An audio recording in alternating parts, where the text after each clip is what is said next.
আসসালামু আলাইকুম। আজকের ভিডিওতে আপনাদেরকে আমি বলবো যে সিএসসি টাইপ এর ব্যাচেলর ডিগ্রিতে কিভাবে অ্যাপ্লাই করতে হয় এবং আপনারা অনেকেই আমাদের এই যে কমন কোশ্চেনগুলো করতেছেন, এই কমন কোশ্চেনের যে আনসারটা ওইটা দেওয়ার চেষ্টা করবো আজকে। তো প্রথমেই আপনারা সবাই জিজ্ঞেস করতেছেন যে আসলে কোয়ালিফিকেশন কী এবং এজ লিমিটটা কী। সিএসসি টাইপ এতে ব্যাচেলর ডিগ্রিতে অ্যাপ্লাই করার জন্য আপনার মিনিমাম এইচএসসি আমাদের হায়ার সেকেন্ডারি সার্টিফিকেট থাকতে হবে অথবা ইকুইভ্যালেন্স। এখানে ইকুইভ্যালেন্স বলতে কী বোঝাচ্ছে, যেমন গ্রেড 12 অথবা এ লেভেল অথবা এবং আমাদের ডিপ্লোমা যারা করেছেন 4 বছর ডিপ্লোমা তারাও কিন্তু অ্যাপ্লাই করতে পারতেছেন। আলিমের যারা স্টুডেন্ট আছেন তারা অ্যাপ্লাই করতে পারছেন, অথবা সমমানের যে স্টুডেন্টগুলো আছেন তারা কিন্তু অ্যাপ্লাই করতে পারছেন এবং আপনার এজ 25 বছরের কম হলেই হচ্ছে। এইখানে আপনারা জিজ্ঞেস করতেছেন অনেকে যে আমার ইয়ার গ্যাপ আছে। আসলে আপনি যখন 25 বছরের কম হবে তখনই কিন্তু আপনি অ্যাপ্লাই করতে পারতেছেন। আপনি কত বছর কোন সালে এইচএসসি পাস করছেন অথবা কী করছেন এটা তেমন কোনো ব্যাপার না। ইট মিনস আপনার ইয়ার গ্যাপ থাকলেও আপনি অ্যাপ্লাই করতে পারবেন। সবাই বলতেছেন আসলে আমাদের ইংলিশ প্রফিসিয়েন্সি নেই, আইএলটিএস নেই, টোফেল নেই অথবা চাইনিজ প্রফিসিয়েন্সি এইচএসকে নেই, তখন কি করা? সবার উদ্দেশ্যে বলতে চাই, চায়নাতে যে সিএসসি টাইপ এ স্কলারশিপ আছে, ব্যাচেলার ডিগ্রিতে সব কিছুতেই কিন্তু ইংলিশ মিডিয়াম নেই, আপনার সবই চাইনিজ মিডিয়ামে পড়তে হবে। যদি আপনি সিএসসি টাইপ এ ছাড়া আপনি যদি ইউনিভার্সিটি স্কলারশিপ, প্রভিন্সিয়াল স্কলারশিপ অথবা অন্য টাইপের স্কলারশিপ অ্যাপ্লাই করেন তখন আপনার ব্যাচেলার ডিগ্রিতে ইংলিশ মিডিয়ামে পড়তে পারবেন। যেহেতু সিএসসি টাইপ এতে ইংলিশ মিডিয়াম নেই সেহেতু আপনার এইখানে ইংলিশ প্রফিসিয়েন্সি লাগতেছেই না। আবার গুড নিউজ হলো যে আপনি স্টিল অ্যাপ্লাই করতে পারবেন, ফাউন্ডেশন কোর্স করতে পারবেন 1 বছরের, রাইট? তো এই যখন আপনি ফাউন্ডেশন কোর্স করবেন তখনই কিন্তু আপনার এই স্কলারশিপটা থাকবে, সেম স্কলারশিপ থাকবে, রাইট? আপনি জানেন যে সিএসসি স্কলারশিপ আপনার ফুল স্কলারশিপ, তো ফাউন্ডেশনের সময় থাকবে, আপনার ব্যাচেলার ডিগ্রির সময়ও থাকবে। তো এটা নিয়ে কোনো সমস্যা নেই, আপনার ল্যাঙ্গুয়েজ প্রফিসিয়েন্সি গেল এটা। এরপরে আসেন যে আসলে ফাউন্ডেশনে কীভাবে অ্যাপ্লাই করবেন।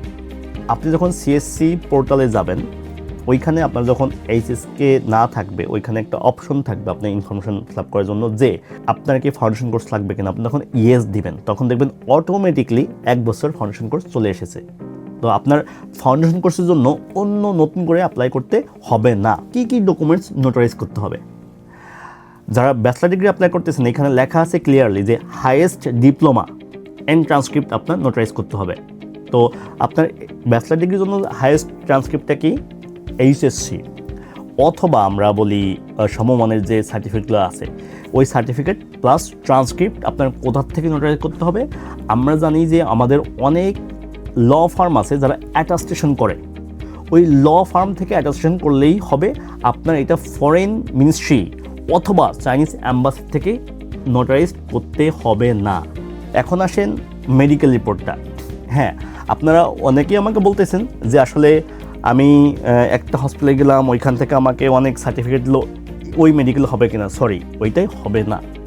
চায়নাতে যারা আসতে চাচ্ছেন তাদের জন্য একটা নির্দিষ্ট মেডিকেল ফর্ম আছে, এইটা আমাদের লিঙ্কে দেওয়া হবে অথবা আপনি আমাদের সাথে কন্ট্যাক্ট করলে আমরা আপনাকে ওই পিডিএফটা দিব, আপনি প্রিন্ট করে আপনার সাথে নিয়ে যাবেন, নিয়ে গিয়ে আপনি হসপিটালকে দেখাবেন। এখন অনেকে বলতেছেন কোনো স্পেসিফিক হসপিটাল আছে কি না, এইখানে কোনো স্পেসিফিক হসপিটাল নেই। পুলিশ ক্লিয়ারেন্সের ব্যাপারটা, এখন পুলিশ ক্লিয়ারেন্স হলো বাংলাদেশের যে পুলিশের অফিসের ওয়েবসাইট আছে ওইখানে গিয়ে অ্যাপ্লাই করতে হবে অথবা আপনি কোনো থানায়, আপনি যে থানায় আছেন ওই থানায় কল করলে ওরা বলে দিবে যে কীভাবে অ্যাপ্লাই করতে হবে। সিএসসিএ যে এক্সামটা, তো এইটা আপনারা দিতে হবে কিনা ব্যাচেলার ডিগ্রির জন্য, শুধু এই এক্সামটা অবশ্যই দিতে হবে। আমি আবার বলতেছি, এই এক্সামের যদি অ্যাসেসমেন্টের সার্টিফিকেট না থাকে আপনি ফাইনালি এটা পাবেন না। এখন জানুয়ারির 25 তারিখে মনে একটা এক্সাম আছে, আপনারা সবাই ওই এক্সামটা দিবেন এবং ওই এক্সামটা দেওয়ার পরে আপনি ওই রেজাল্টটা চাইনিজ অ্যাম্বাসি ইন বাংলাদেশ তাদেরকে মেইল করবেন অথবা সিএসসি পোর্টাল থেকে উইথড্র করে আপনি ওইটাকে আবার রিআপলোড করবেন অথবা আপনি মেইল করলে ওইটাকে আপনার ব্যাক দেওয়া হবে। সেটাও যদি না পারেন আমাদের সাথে কন্ট্যাক্ট করেন, আমরা আপনাকে অ্যাসিস্ট করবো এটার জন্য। সিএসসি এক্সাম আগে দিতে হবে না সিএসসি পোর্টালে অ্যাপ্লাই করতে হবে? যেহেতু আমাদের একটা মাত্র সময় আছে সিএসসিএ এক্সাম দেওয়ার, সেক্ষেত্রে campuschina.org এই ওয়েবসাইটে গিয়ে আপনার অ্যাপ্লিকেশনটা কমপ্লিট করবেন। এরপরে আপনার যখন সিএসসি এক্সাম রেজিস্ট্রেশন করবেন ওইটা ট্রান্সক্রিপ্ট অথবা সার্টিফিকেট দেওয়ার পরে আপনি এটা রিআপলোড করবেন। এই বছর চাইনিজ গভর্নমেন্ট স্কলারশিপের সময়টা ডেডলাইনটা এক্সটেন্ড করে জানুয়ারির 25 তারিখে করা হয়েছে এবং যারা ব্যাচেলর ডিগ্রি তারা কিন্তু এই যদি আপনি ইন্টারভিউ টিকেন তারা ইন্টারভিউ আপনাদেরকে কল করবে অথবা ইন্টারভিউর আগে আপনি ওই আপনার সিএসসি এর সার্টিফিকেটটা আপলোড করতে পারবেন। এইটা হলো মোটামুটি ব্যাচেলর ডিগ্রির জন্য যত কোশ্চেন আমি পাই সেটা। আর এর পাশাপাশি বলে রাখি যে আপনারা কোন কোন সাবজেক্টে অ্যাপ্লাই করতে পারবেন, কীভাবে চাইনিজ ইউনিভার্সিটি আপনি সিলেক্ট করবেন এবং কীভাবে প্রি অ্যাডমিশন লেটার পাবেন। এটা আমি অনেকবার বলেছি, আবার বলে রাখি যে আপনি সাংহাই র্যাঙ্কিংয়ে যেতে পারেন, ওইখানে একাডেমিক অথবা মেজর অনুযায়ী আপনি সিলেক্ট করতে পারেন। তারপরে আপনি যে কোনো অনেক ইউনিভার্সিটি আছে, আপনি আপনার মতো করে 3টা ইউনিভার্সিটি চুজ করবেন, কিন্তু এখানে প্রি অ্যাডমিশন লেটার লাগবে। এখন আপনি চুজ করলেন অনেক ভালো একটা ইউনিভার্সিটি, কিন্তু আপনি ওইখান থেকে প্রি অ্যাডমিশন লেটার পেলেন না, কিন্তু ওইটা আপনার ভ্যালিড হবে না। সাজেস্ট করবো যে ইউনিভার্সিটি নট ব্যাড, অনেক ভালো ইউনিভার্সিটি যেমন 985, 821 প্রজেক্ট ইউনিভার্সিটি, তাদের কিছু কিছু ইউনিভার্সিটি আছে খুব ইজিলি প্রি অ্যাডমিশন লেটার দেয়।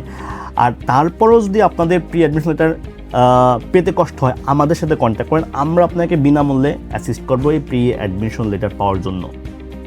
তো এইটা হলো মোটামুটি আমাদের CSC bachelor degree A to Z application guideline.